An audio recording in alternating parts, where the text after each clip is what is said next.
SK 아니에요? 예. 이 말은 방구 끼는 소리 하지 마라 이 말입니다. 정말로. 우리 옆 사람 진짜로 축복하겠습니다. 예수 안에서 사랑하고 축복합니다. 인사하겠습니다. 예수님이 이런 말씀하셨어요. 천하 영광을 다 얻는다 할지라도 네 영혼을 잃으면 그 천하 영광이 무슨 소용이 있겠느냐 이런 말씀하셨잖아요. 그래서 사람들 인사할 때 이런 얘기해요. 건강하라고. 우리 송구원 집사님 건강하십시오. 우리 김인규 집사님 건강하십시오. 김만석 교우님 건강하십시오. 박정환 교우님 건강하십시오. 안수 집사님 건강하니까 안 해도 되고. 우리가 건강하라고 이렇게 인사를 합니다. 건강이 중요하니까요.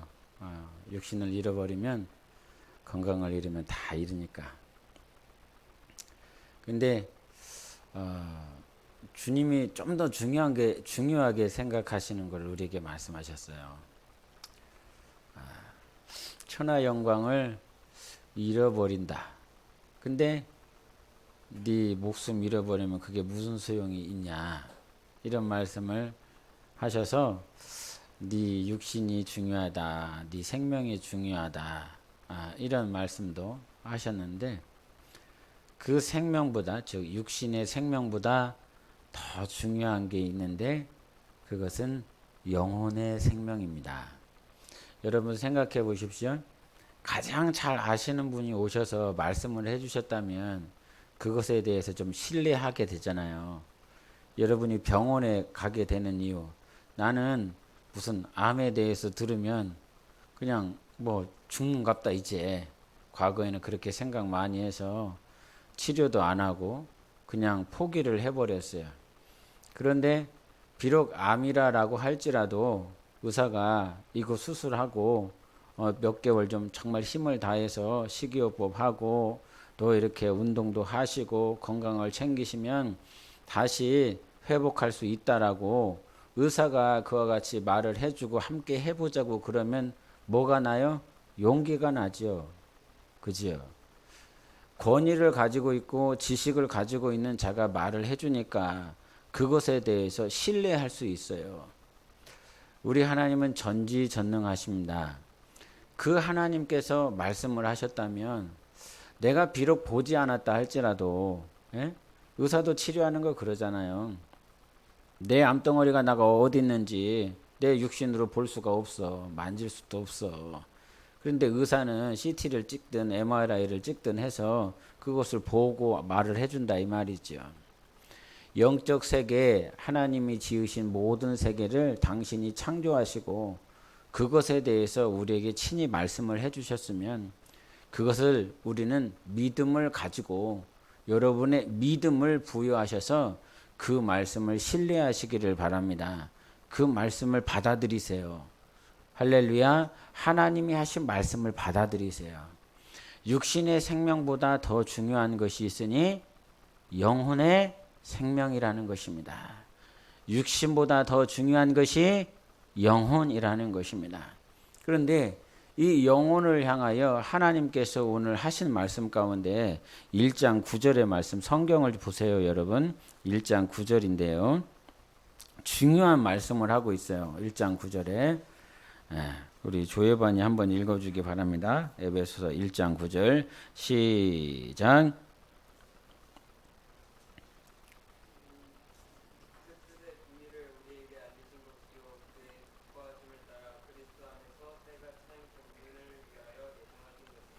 예, 여기서 우리가 중요한 단어가 있는데 어떤 단어가 있냐면 때가 찬 경륜을 위하여 예정하셨다는 거예요. 때가 찼다 해보세요. 시작. 예, 때가 찼는데 이 때가 찬 경륜을 위하여 예정하신 것이 있다는 거야. 때가 뭐가 찼을까? 여러분 여성들은 이렇게 아이를 가지게 되면 대략 10달 정도의 시간을 가지고 있습니다. 그런데 아이가 나온다라고 하는 그 시간을 자기가 결정하지 않아요. 몇 월 며칠 몇 시에 이 아이를 내가 낳을 거야 이렇게 그 때를 그 산모가 결정하지 않습니다. 이거는 아무도 알지 못하죠. 의사도 알지 못해요. 대략 10달 후면 나올 것이라 라고 말을 한다 이 말이죠. 모르기 때문에 그렇죠.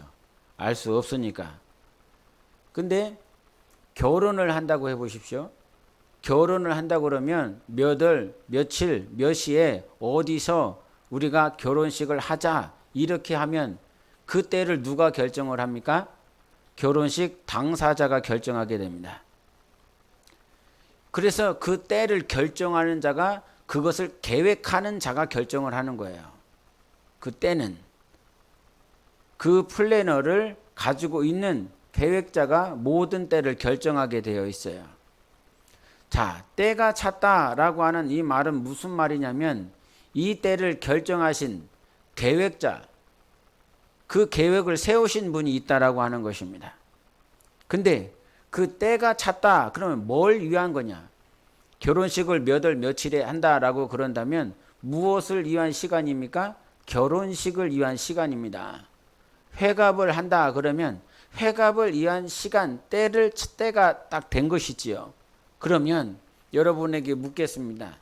때가 차는데 무엇을 위한 때가 찬 것입니까? 본문에 나와 있는데요. 때가 찬 경륜이라 그랬습니다. 경륜을 위해서 때가 찼다는 거예요. 경륜. 경륜이라고 하는 건 하나님의 경영하심을 말을 해요. 하나님의 계획을 말을 한단 말이에요. 하나님의 계획 가운데 시간이 딱 됐어요. 그 시간, 하나님의 계획에 대한 시간이 딱 찼는데 그러면 그 계획이 뭐냐? 무엇을 위한 계획? 그리고 그 계획 가운데 이 계획이 이루어지기 위한 이 시간이 되었는데 때가 찼다라고 하는 말이 무슨 말이냐? 무엇을 위한 것이냐라고 하는 것을 이제 경륜으로 우리에게 말을 했는데 갈라디아서 4장 4절을 같이 스크린 보시면서 보겠습니다. 시작. 때가 참에 하나님이 그 아들을 보내사 여자에게서 나게 하시고 율법 아래에 나게 하신 것은 자 여러분에게 질문합니다. 무엇을 위하여 때가 찼다라고 말을 합니까? 하나님이 그 아들을 보내셔서 여자에게 나게 하신 것. 그 시간 마치 산모가 이 아이가 나올 시간이 되어져 가지 않습니까? 근데 그것처럼 하나님이 때가 찼다. 이제 시간 됐어? 라고 했을 때 그 때가 찼다는 의미는 하나님이 누구를 보내신다? 아들 예수 그리스도를 보내신다는 것이고 그 아들 예수 그리스도가 여인의 후손으로 온다라고 하는 것 아닙니까? 남자와 동침하여 난 하나님의 아들이 아니라 예수 그리스도가 아니라 남자와 동침하지 아니한 여자의 후손으로 누구를 보내겠다? 아들 예수 그리스도를 보내시겠다. 이것이 창세기 3장에 나와 있었던 말씀이었어요. 원수 마귀에게 여인의 후손과 너희의 후손이 원수가 될 거야. 여인의 후손이 와서 네 머리를 상하게 할 것이다. 밟아버릴 것이다. 이렇게 말을 하는 것이었어요. 그래서 하나님의 약속이 여러분 아담은 보통 지금으로부터 약 6,000년 전 사람이라고 이렇게 성경은 말을 하고 있어요. 근데 예수님은 언제 말씀하신 거예요? 예수님이 오시는 시간은 지금부터 2,000년 전이죠. 그죠? 예수님은 지금으로부터 2,000년 전에 오셨고 근데 하나님은 여인의 후손으로 마귀에게 여인의 후손으로 올 것이다 라고 하는 것을 지금으로부터 몇 년 전에 얘기했다고요?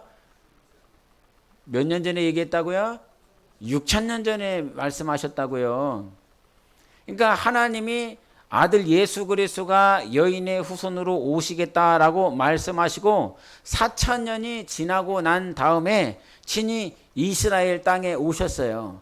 4,000년이 지나고 난 그쯤에 이제 때가 찼다.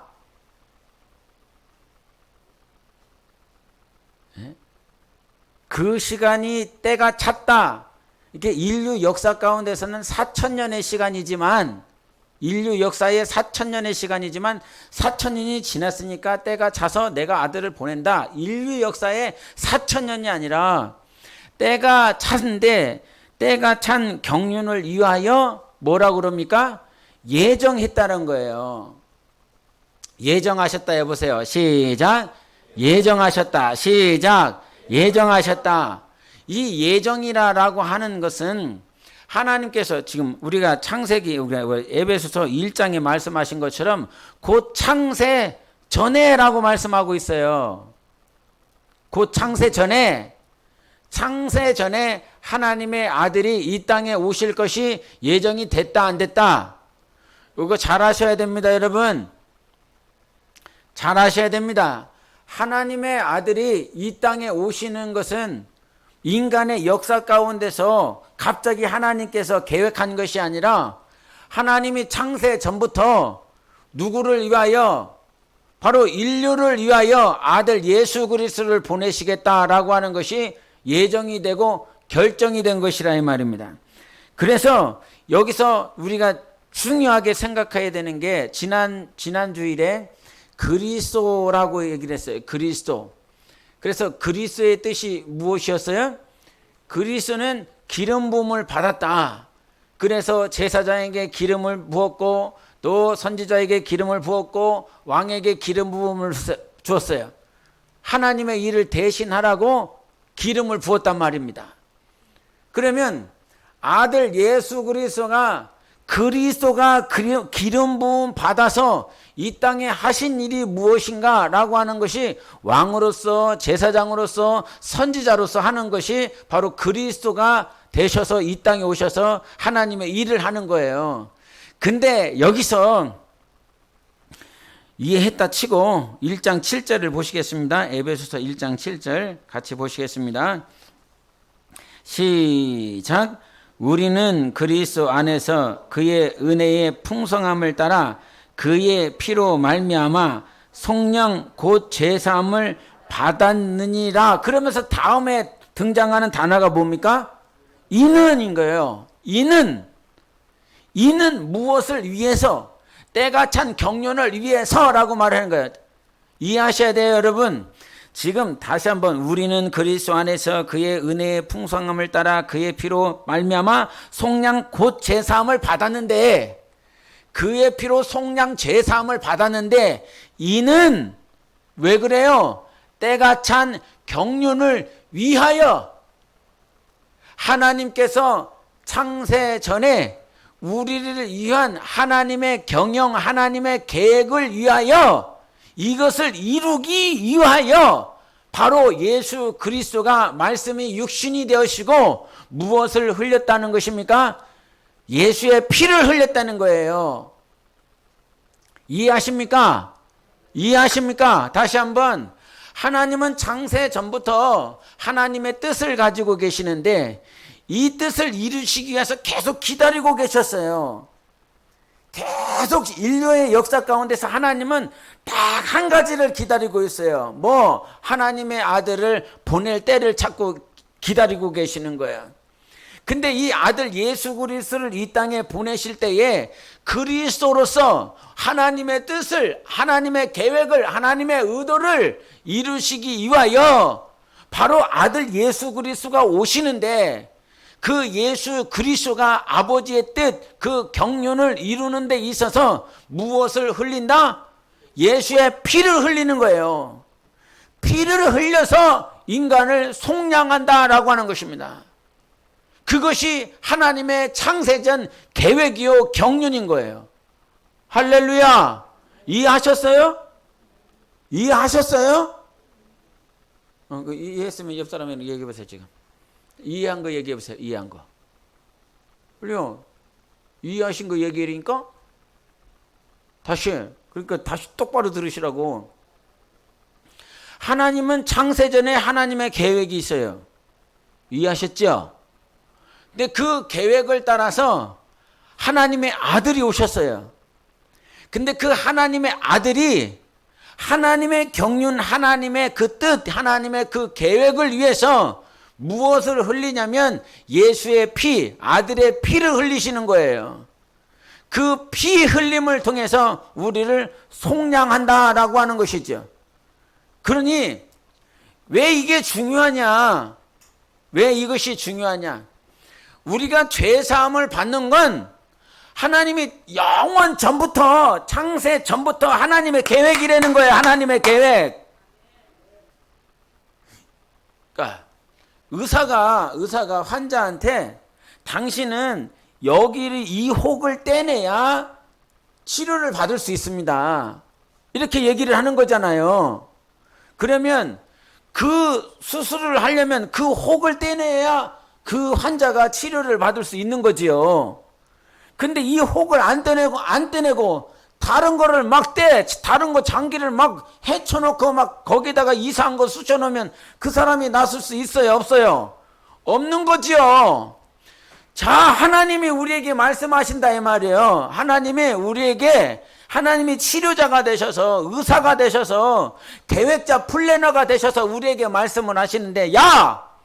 네가 살 수 있는 방법 내가 말을 해줄게. 네가 수술해서 치료를 받을 수 있는 건 여기 뭐 배를 자르든 여기를 자르든 아니면 어떤 부위를 말을 하든 뭐 마취를 몇 시간을 하든 뭐 이렇게 가르쳐 준다 이 말이죠. 이것처럼 하나님이 영원 전에 하나님의 계획을 세워놨는데 인간이 살 수 있는 것, 속량, 죄사함을 받을 수 있는 건 자유요. 속량을 받은 것은 행복이요, 평안이요. 네가 정말 행복하고 싶냐? 네가 정말 평안하고 싶냐? 네가 정말 생명을 누리고 싶냐? 그러면 예수 그리스도의 피가 필요하다는 것이었어요. 우리는 예수의 피로 속량을 받는 자들이라 이 말이야.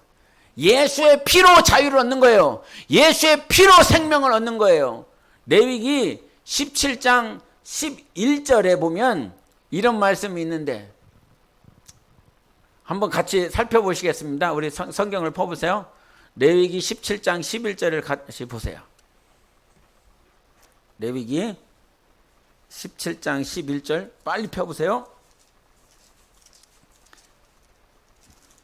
같이 읽어보시겠습니다. 레위기 17장 11절입니다. 같이 읽겠습니다. 시작. 육체의 생명은 피에 있음이라. 내가 이 피를 너희에게 주어 제단에 뿌려 너희의 생명을 위하여 속죄하게 하였나니 생명이 피에 있으므로 생명이 어디에 있어요? 피에 있으니까 이 피가 죄를 속한다는 거예요. 결국은 이 피는 누구의 피를 말씀하시는 것? 예수의 피를 얘기를 하는 거예요. 예수 피에 생명이 있습니다. 예수 피에 생명이 있는 거예요.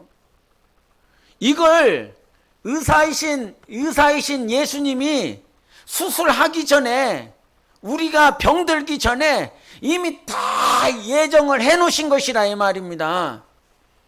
그러니 의사가 와서 당신 이 암덩어리를 치료를 받으려면 이렇게 해야 된다고, 여기를 수술해야 될 거니까 이때 오세요. 금식하고 딱 오셔서 그날 수술 받으십시다. 이렇게 했는데 내가 내 마음대로 속량 받겠다고, 내가 내 마음대로 수술하겠다고, 내가 내 마음대로 내 시간에 내가 원하는 방법대로 수술 받겠다라고 한다면 그 사람 낫을 수 있어요, 없어요?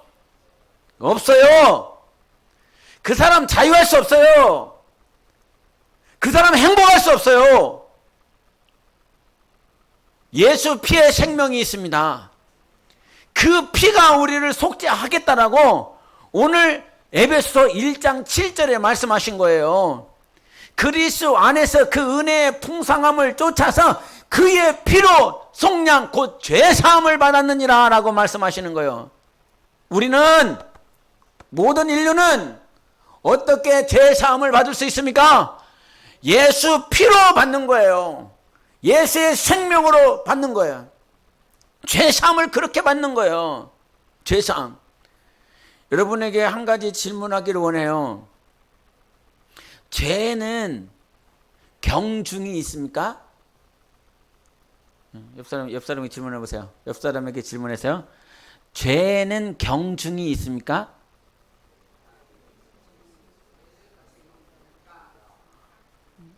무슨 말이요?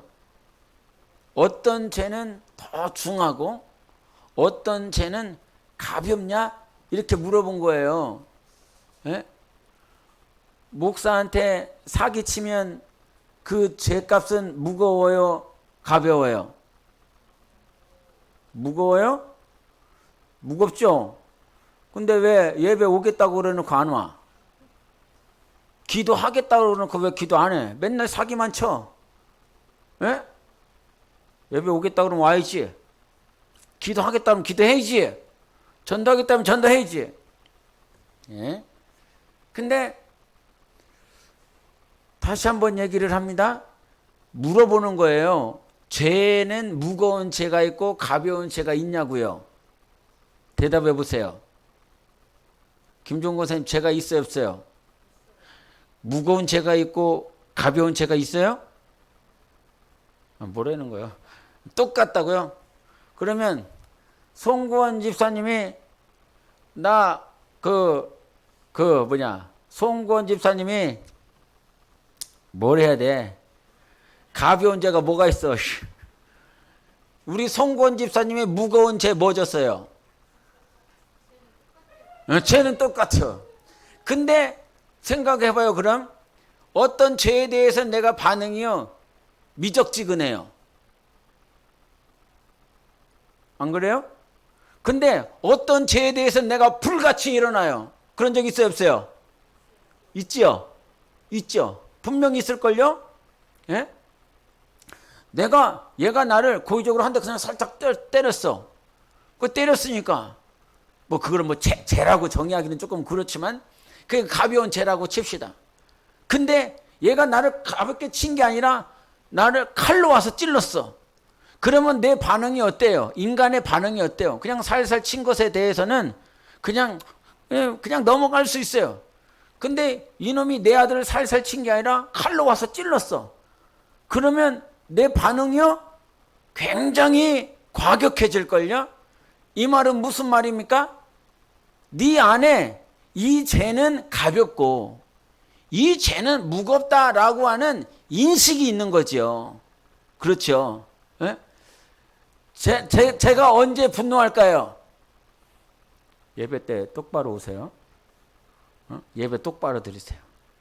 목사나 예배를 똑바로 안 드리면 반응이 좀 있어요. 예? 설교 때 자고 있는 김기순 집사님을 보면 막 불같이 막 일어나요. 지금 안 주무시기 때문에 이런 얘기 하는 거예요. 안 주무시니까. 나도 반응이 달라요. 반응이. 예?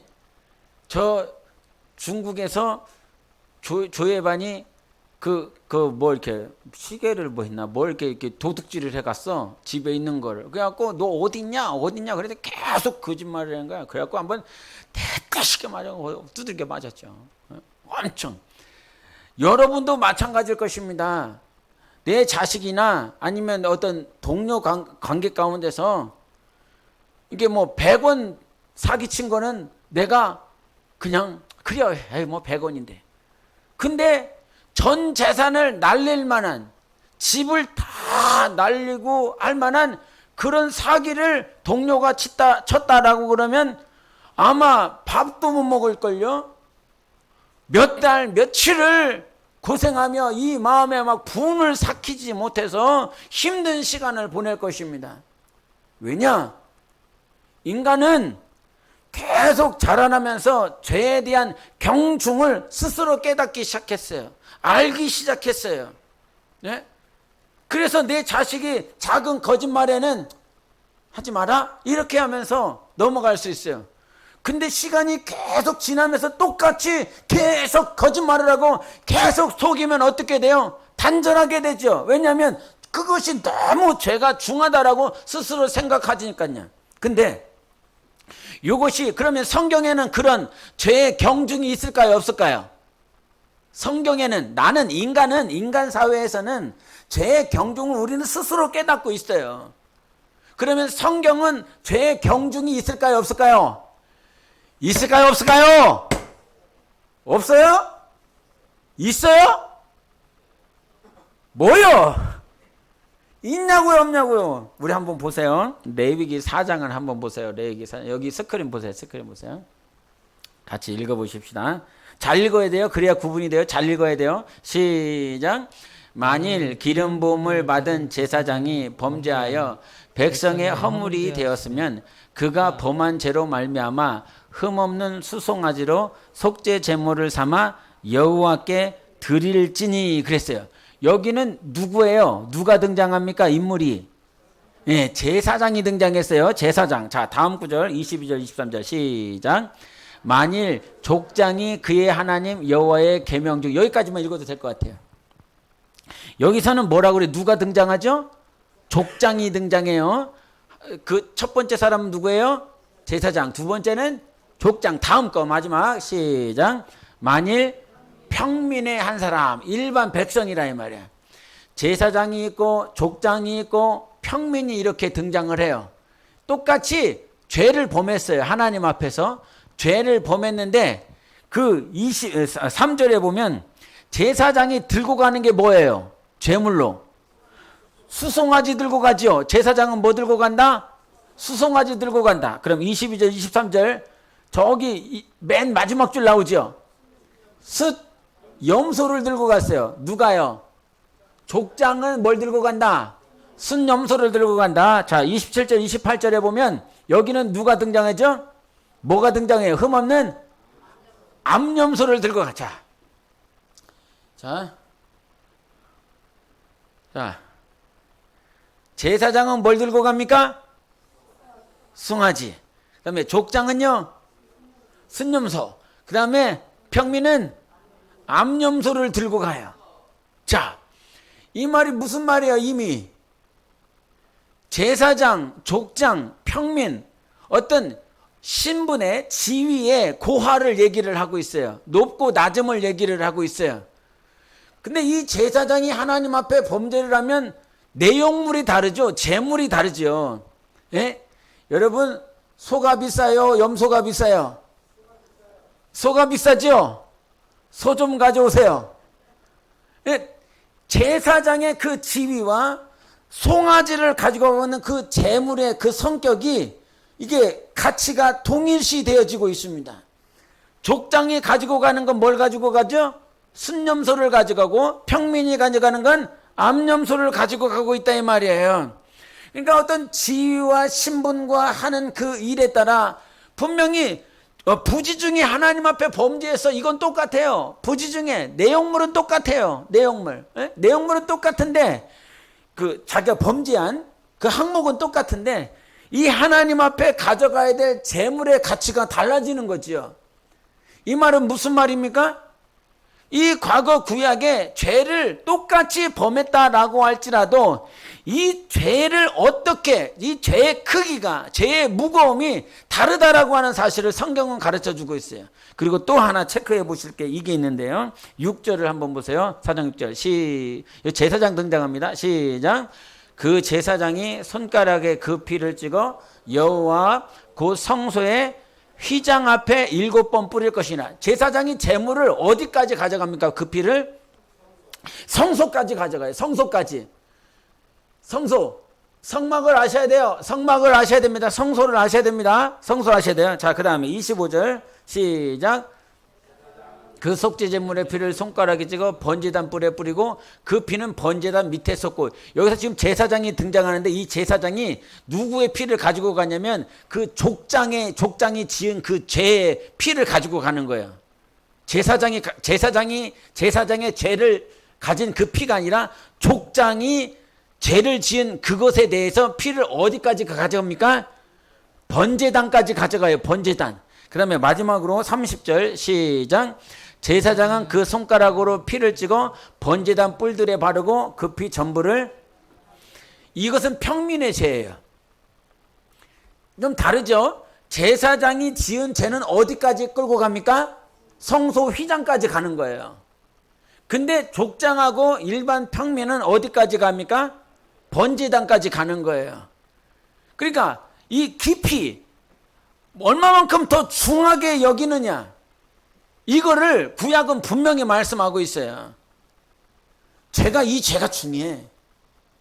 이 죄는 조금 작다. 무게가. 이렇게 구약의 관점 가운데 나와 있어요. 이 구약의 관점을 가지고, 그러니까 이거는 제사장이라고 하는 건 지금 영적 리더들이죠. 목사들이죠. 장로들이죠. 안수집사들이죠. 위측분자들이에요.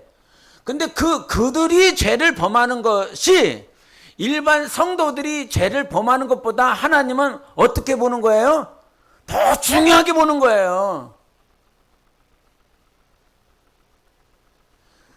일반 성도들이 1000개, 10,000개, 수만 개 짓는 죄보다 오늘 목회자가 짓는 그 죄가 중요하다는 거예요. 무게가 있다는 거예요. 그러니까 목사님들이 목사 쉽게 하려고 하지 마. 이런 얘기를 자주 하셨던 게 기억이 나요.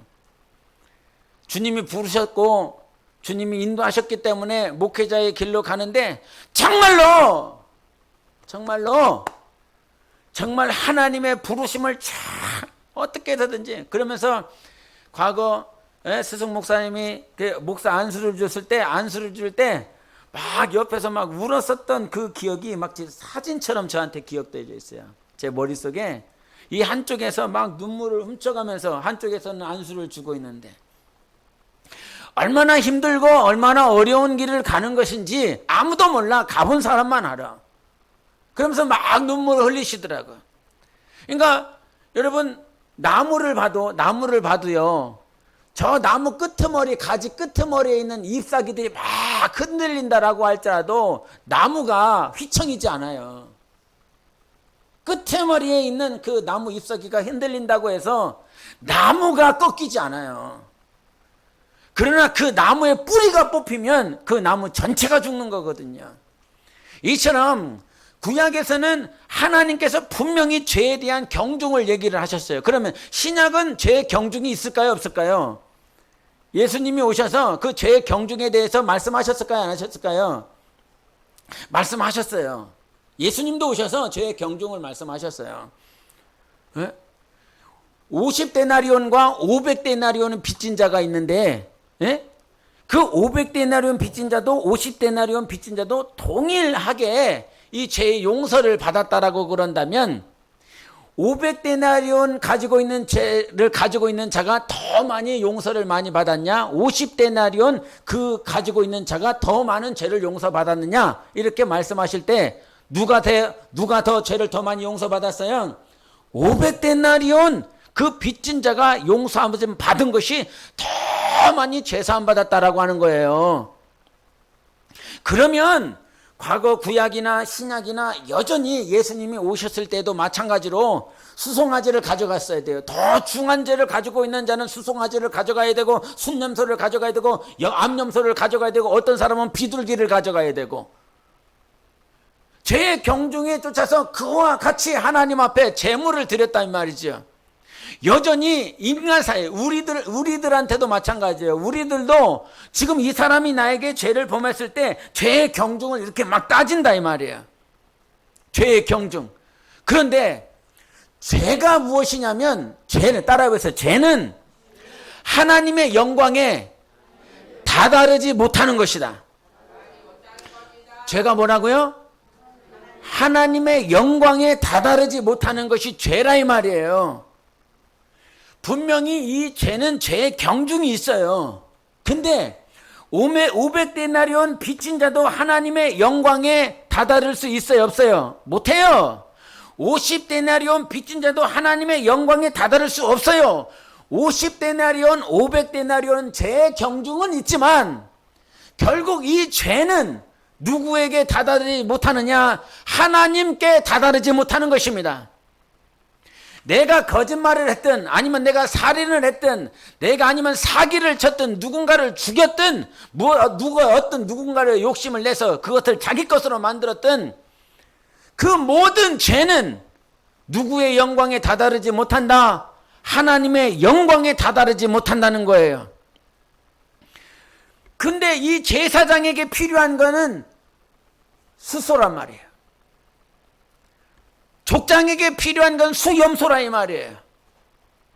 근데 이 송아지나 염소나 히브리서 10장 4절을 한번 보십시다. 같이 읽겠습니다. 10장 4절 시작.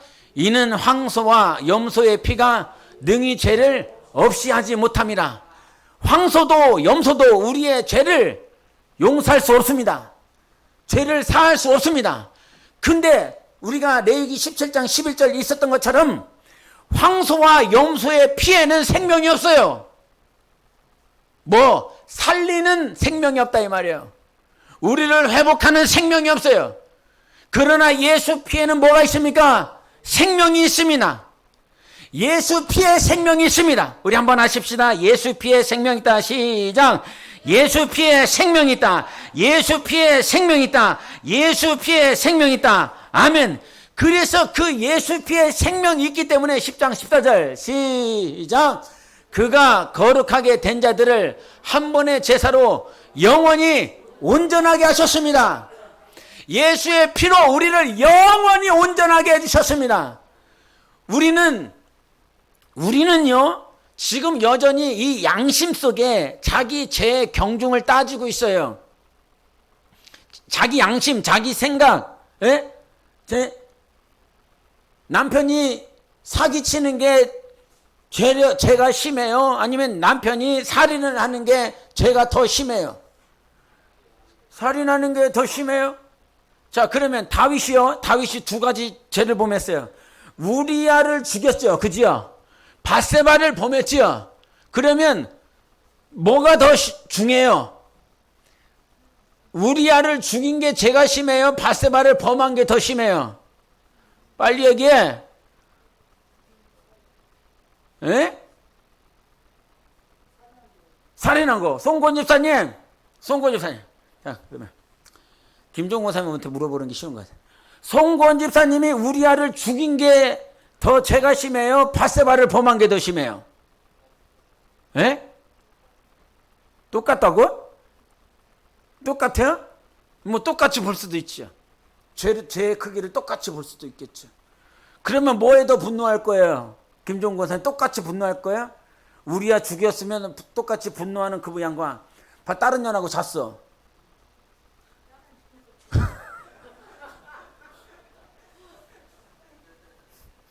다른 년하고 잔 건 더 분노하는 거야? 똑같다며.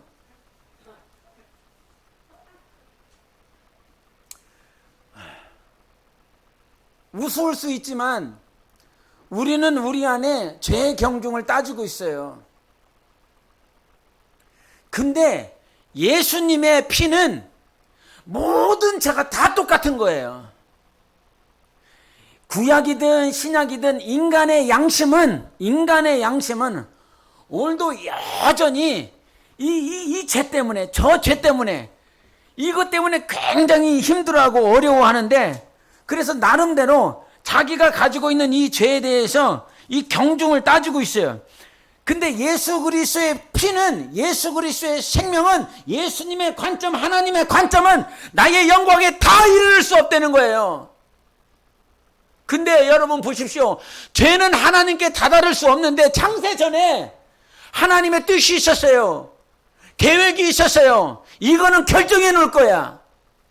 반드시 이거는 못 박을 거야. 아무도 이 기준은, 이 스탠다드는 아무도 뺄 수도 없고 변형시킬 수도 없어. 그 기준이 뭐냐면 그리스도 안에서 그 은혜의 풍성함을 쫓아 그의 피로 말미암아 속량 곧 죄사함을 받았느니라. 모든 죄의 경중이 우리 안에는 있지만 하나님은 모든 죄를 예수의 피로 완전케 하시겠다는 거예요. 그래서 당신의 양심으로 말미암는, 당신의 양심이 가지고 있는 죄의 경중이 있어. 한 번 죄를 짓는 것과 두 번째, 세 번째, 네 번째, 다섯 번째 죄를 짓는 그 죄의 경중, 양심의 태도가 달라요. 그래서 베드로가 예수님께 물어봅니다. 몇 번까지 용서합니까? 자기의 양심이 한 7번까지는 받아들일 수 있는 거예요. 저 사람이 죄를 범했으면 7번까지는 자기 양심이 받아들일 수 있어. 근데 예수님은 몇 번까지라고 그래요? 70번씩 7번이라도 하라는 거예요.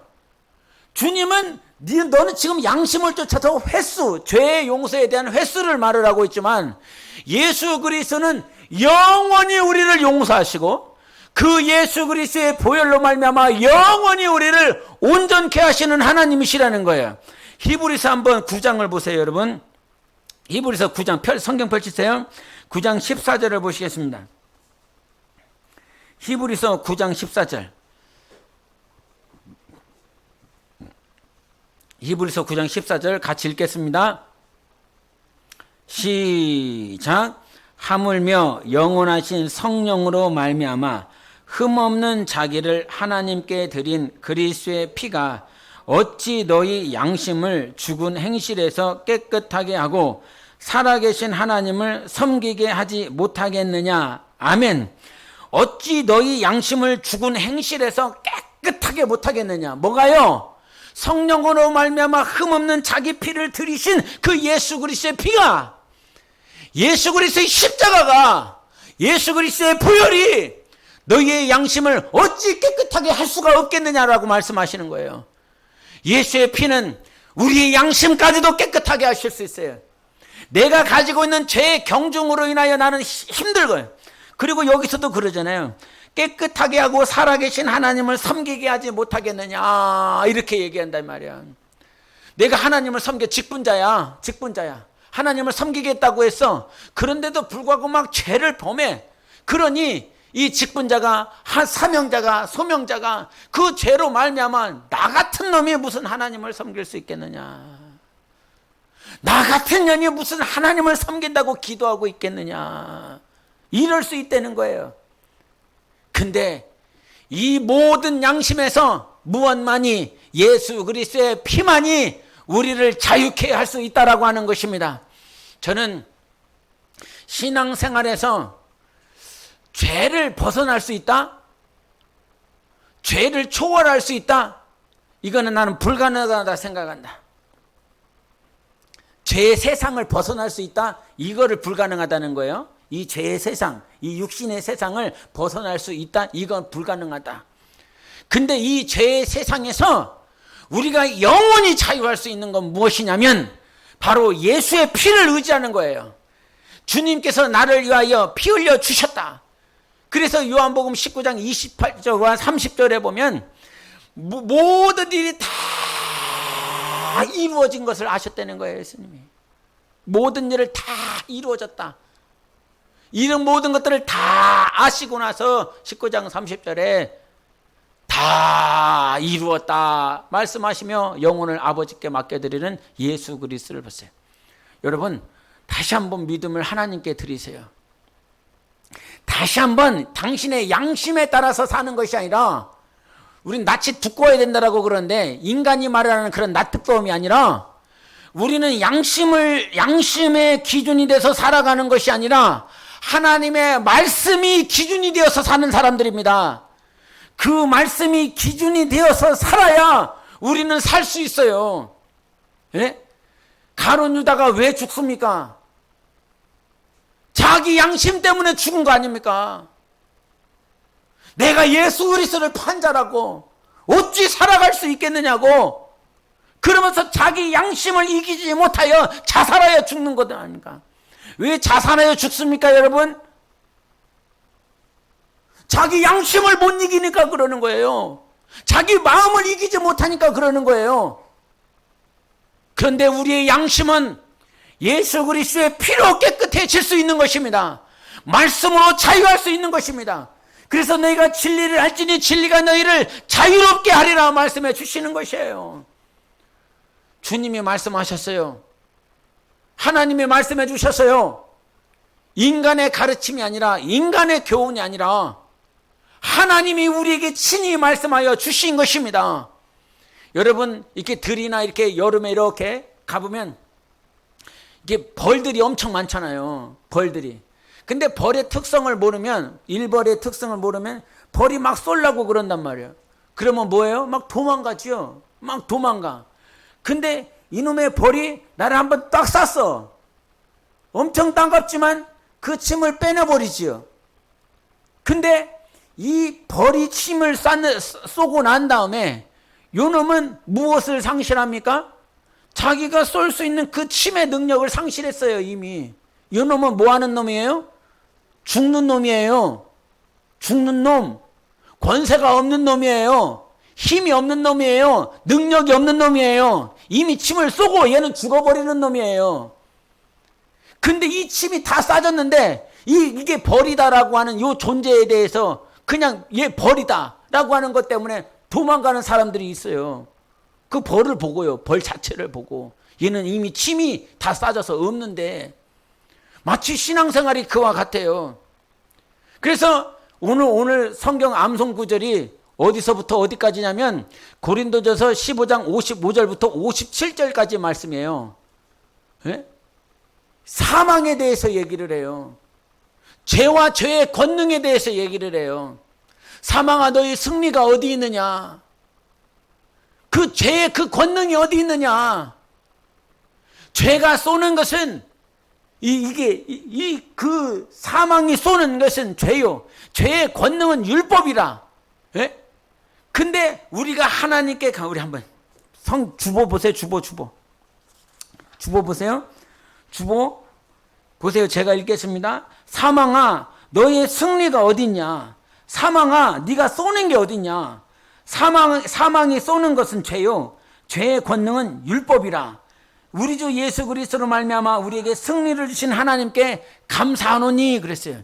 근데 여기서 중요한 접속사 하나가 빠졌어. 한국어에서는 막 사망아 네 승리 어딨지?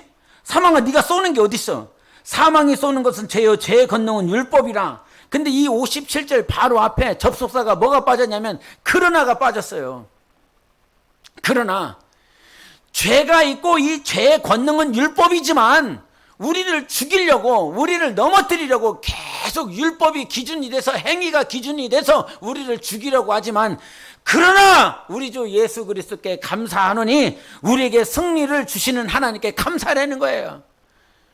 승리는 하나님이 주시는 것입니다. 마귀 새끼는 귀신 새끼는 이미 예수 그리스도를 잠깐 죽이기 위하여 침을 쏜 놈하고 똑같아요. 예? 일벌이 와서 잠깐 우리를 침을 쏜 거랑 똑같다 이 말이에요.